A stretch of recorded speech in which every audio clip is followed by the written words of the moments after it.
Hello, GS academy के YouTube channel पर आपका स्वागत है। मैं हूं पवन। आज की हमारे करंट जीके का पहला क्वेश्चन है, वो है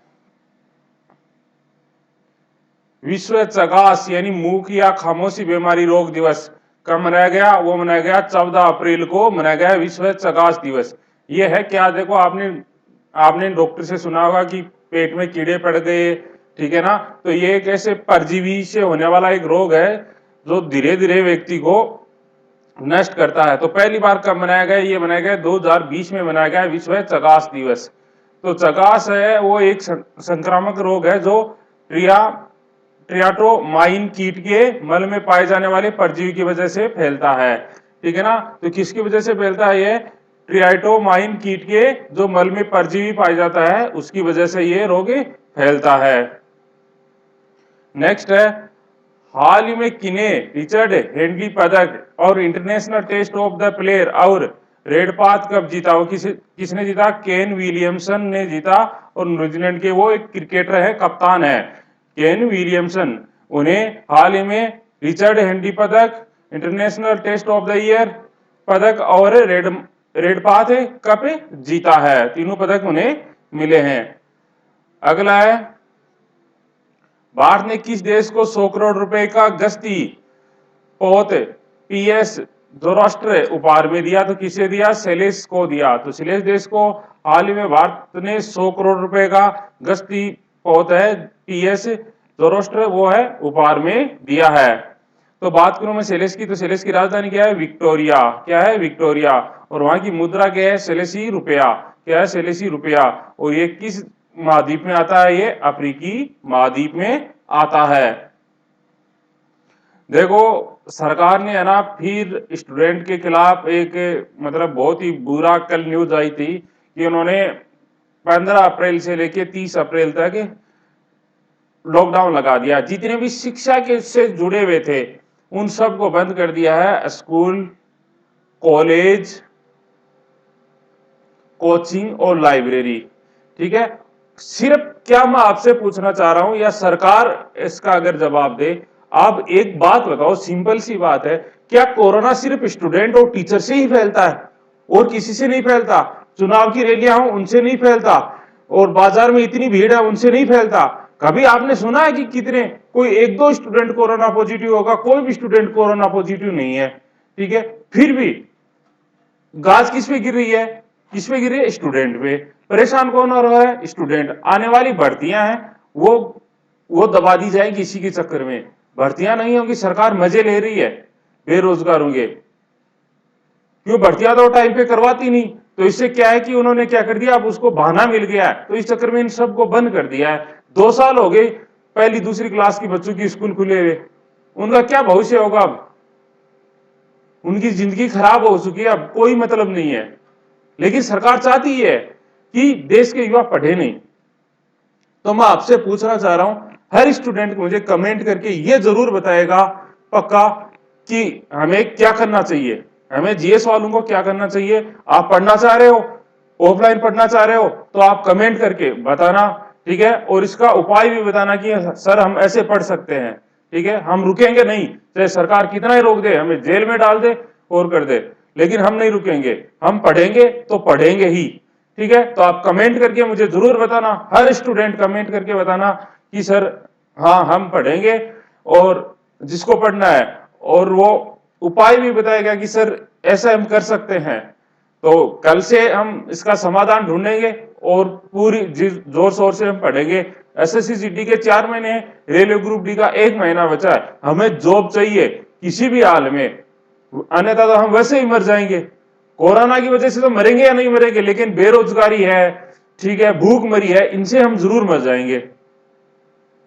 और क्षेत्र में कोरोना बिल्कुल भी नहीं है, सिर्फ एजुकेशन में ही है कोरोना, और किसी क्षेत्र में नहीं है। जैसे ही चुनाव प्रचार खत्म हुआ, लॉकडाउन लग गया। अब तो 15 दिन का लगा, क्या पता क्या करते हो।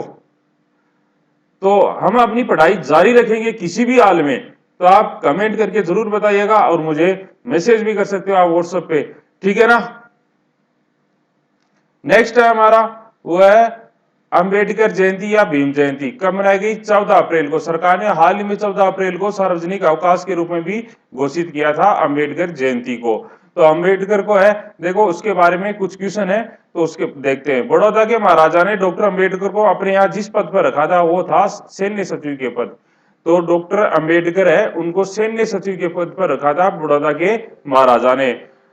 अगला, डॉक्टर अंबेडकर द्वारा निकाली गई पत्रिका कौन सी थी? वो थी मूक नायक। कौन सी? मूक नायक उनके द्वारा निकाली गई पत्रिका थी। अगला, काला राम मंदिर में अछूतों के लिए प्रवेश के लिए आंदोलन कब किया गया था? डॉक्टर अंबेडकर द्वारा वो किया गया था 3 मार्च 1930 को। डॉक्टर अंबेडकर द्वारा काला राम मंदिर में अछूतों के प्रवेश के लिए आंदोलन किया था। पूना एक्ट किनके बीच हुआ था? वो था डॉक्टर अंबेडकर और महात्मा गांधी के बीच हुआ था पूना एक्ट।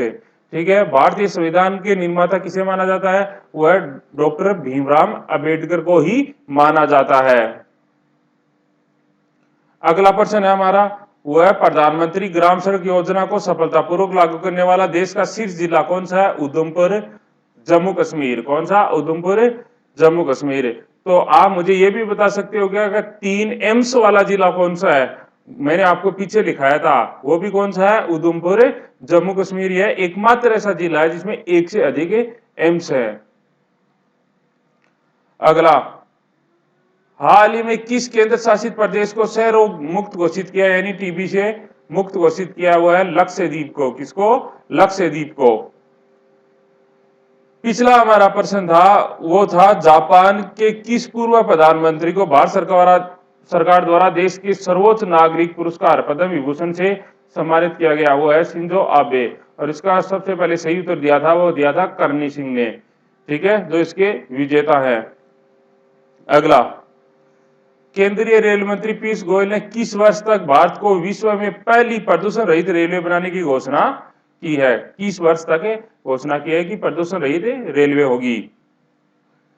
आज का हमारा मैथ का पहला क्वेश्चन है, वो है देखो 22,000 रुपए की धनराशि पर 10% वार्षिक चक्रवृद्धि ब्याज की दर से 2 वर्ष का चक्रवृद्धि ब्याज क्या होगा? कितने वर्ष का? 2 वर्ष का। कितने रुपए पर? 22,000 पर। तो 22,000 पर 2 वर्ष का हमें चक्रवृद्धि ब्याज बताना है। दर कितनी है? 10%। तो 10% का मतलब होता है 1/10। मतलब हमें इसमें कोई भी जो राशि उसकी होगी उसमें 10 का भाग देना है। ठीक है, तो पहले मैं 10 का भाग दूंगा तो कितना आएगा? 2200 रुपए। तो पहली साल तक ब्याज कितना होगा? 22,000 पर 2200 होगा। अगली साल कितना होगा? 2200 तो होगा ही होगा, और 2200 पर 1/10 और लगेगा, मतलब 220 रुपए और लगेगा ब्याज। तो टोटल कितना हो गया? देखो 4400, 4400 2 4600 और 4620, तो सीआई टोटल कितना हो गया? कंपाउंड इंटरेस्ट 2200 तो यहाँ है और 2200 यहाँ है, प्लस 220 यहाँ है। तो टोटल कितना हो गया? 4400 2 4620 रुपए। कितना आ गया? 4620 रुपए टोटल ब्याज होगा। नेक्स्ट होगा वो है 12,000 रुपए की राशि पर 20% वार्षिक चक्रवृद्धि ब्याज की दर से 1 वर्ष का चक्रवृद्धि ब्याज क्या होगा? यदि शर्त अर्धवार्षिक, अर्धवार्षिक का मतलब 6 महीने की शर्त हो। देखो देखो दर है वो 20% दी है। कितने महीने की? 1 साल की, यानी 12 महीने की। वार्षिक का मतलब 12 महीने होता है, तो 12 महीने की कितनी है? 20% है। तो 1 महीने की कितनी होगी? 20/12। तो 6 महीने की कितनी होगी? गुना 6, इसको काट तो 2, कितनी आ गई दर? टोटल 10% आ गई। 6 महीने की दर कितनी है? 10%। ठीक है, और 1 वर्ष का चक्रवृद्धि ब्याज होगा। देखो हर 6 महीने से हिसाब हो रहा है, तो टोटल 12 महीने में 6 का भाग दूंगा, कितनी बार हिसाब होगा? 2 बार। ठीक है, कितनी राशि पर? 12,000 रुपए की राशि पर 2 बार हिसाब होगा 10% से। तो 10% कितना होता है? इसका 1200 और इसका भी 1200, और 1200 का कितना? 10% कितना होता है? 120। टोटल जोड़ दो, चक्रवृद्धि ब्याज कितना है? 2400 और 1 2520 रुपए। कितना आ गया? 2520 रुपए। ठीक है, कोई दिक्कत किसी के? नेक्स्ट है, ये बोल रहा है 10,000 रुपए की राशि पर 12% वार्षिक चक्रवृद्धि ब्याज की दर से 1 वर्ष का चक्रवृद्धि ब्याज क्या होगा? यदि ब्याज की शर्त 4 माही हो। 4 माही मतलब हर 4 महीने से हिसाब हो रहा है। तो देखो 12% वार्षिक, वार्षिक का मतलब 12 महीना, तो 12 महीने की 12% है, तो 1 महीने की कितनी हो गई? 1%। ठीक है, तो 4 महीने की कितनी होगी दर? 4%। तो दर कितनी है हमारी? 4% है। ठीक है, 1 वर्ष का चक्रवृद्धि ब्याज पूछा है और 4 माही यानी 4 महीने का हिसाब करना है टोटल। तो 12 महीने का हमें पूछा है और हर 4 महीने से हिसाब करना है, तो कितनी बार हिसाब होगा? 3 बार। तो हमारा टाइम कितना आएगा? 3 आएगा। ठीक है, अब हम क्या करेंगे? 10,000 रुपए का 3 बार ब्याज निकाल देंगे 4% से, तो पहला 4% से कितना होगा हमारा 400, दूसरी साल 400, और 400 का 4% कितना होता है 16 रुपए। अगला 400 और 400, इस 400 का 4% कितना 16, और इस 400 का 4% कितना हो गया 16 हो गया, ठीक है। और इस 16 का 4% कितना होगा, ठीक है 1664, यानी 0.64 हो गया। इनको हम जोड़ देते हैं, यही तो चक्रवृद्धि ब्याज है, ठीक है। तो कितना आ गया हमारा 400 400 400 यानी 1200, और ये आ गया 48, ठीक है। तो 1248.64 रुपए कितना होगा 1248.64 रुपए, ठीक है। कोई दिक्कत किसी के? नेक्स्ट हमारा बड़ा आसान सा क्वेश्चन है, बहुत ही आसान सा क्वेश्चन है। ये बोल रहा है कि कौन सी राशि 3 वर्षों में 25% वार्षिक चक्रवृद्धि ब्याज की दर से 12,500 रुपए हो जाएगी, मतलब मिश्र धन। अब देखो दर हमें कितनी दी है, दर दी है 25%, 25% का मतलब होता है 1/4, ठीक है। अब हमें मूलधन नहीं दिया, तो मूलधन हम मानते हैं, कैसे मानते हैं, इसके नीचे वाला देख के। तो इसके यहाँ कितना 4, तो 4 की पावर समय लगा देंगे कितना 3, तो 4 की पावर 3 कितना हो गया 64, तो हम मूलधन कितना मान लेंगे 64 मान लेंगे। 64 का कितना निकालना, हमें 3 साल का ब्याज निकालना है।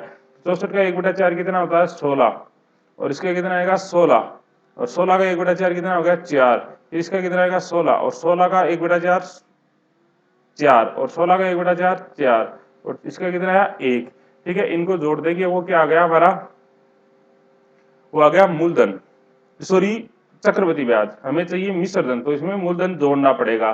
तो देखो 16 थी 48, 48 और ये 12 कितना हो गया 60, 60 एक 61, तो 61 आ गया। अब मिश्र धन कितना आ गया हो जाएगी, मतलब मिश्र धन होता है तो 64 प्लस 61, ठीक है। इनको जोड़ो 5 है 12, कितना आ गया 125, 125 नहीं कितना है 12,500, मतलब 125 यूनिट के बराबर 12,500, तो एक के बराबर कितना आएगा 100 आएगा। हमें मूलधन पूछा है, तो इसको भी 100 से गुणा कर दूं तो कितना आएगा 6400, कितना आ गया 6400, तो मूलधन कितना हमारा 6400 है, ठीक है। कोई दिक्कत? इसको हम और भी डायरेक्ट कर सकते हैं, कैसे? इसको डायरेक्ट ऐसे कर सकते हैं कि देखो दर हमारे पास 25% है, 25% का मतलब एक साल में 4 रुपए कितना हो रहा है 5 हो रहा है, ठीक है। अब टाइम कितना 3, इसका मतलब एक क्यूब होंगे, तो कितना 64 और 125, मतलब पहले अगर मूलधन हमारा 64 था, तो अब मिश्र धन 125 होगा। 125 नहीं कितना है 12,500, यानी कितना गुना 100 गुना, तो ये भी कितना गुना होगा 100 गुना, तो 100 गुना आएगा तो कितना आएगा 6400, तो मूलधन कितना हमारे पास 6400, ठीक है। कोई दिक्कत है क्या? नेक्स्ट है चक्रवृद्धि ब्याज की किस दर से 16,000 रुपए की धनराशि 3 वर्ष में बढ़कर कितनी हो जाएगी 18,522 हो जाएगी। देखो पहले कितनी थी 16,000 रुपए थी, ठीक है। अब कितनी हो जाएगी 18,522, देखो 3 वर्ष में। तो यह 3 वर्ष में किसी के क्यूब हैं, तो क्यूब का पता नहीं चल रहा है, तो अनुपात निकालो, तो 2 से काट दो, तो ये कितना आ गया 8,000, ये आ गया 9, ये आ गया 9261, ठीक है।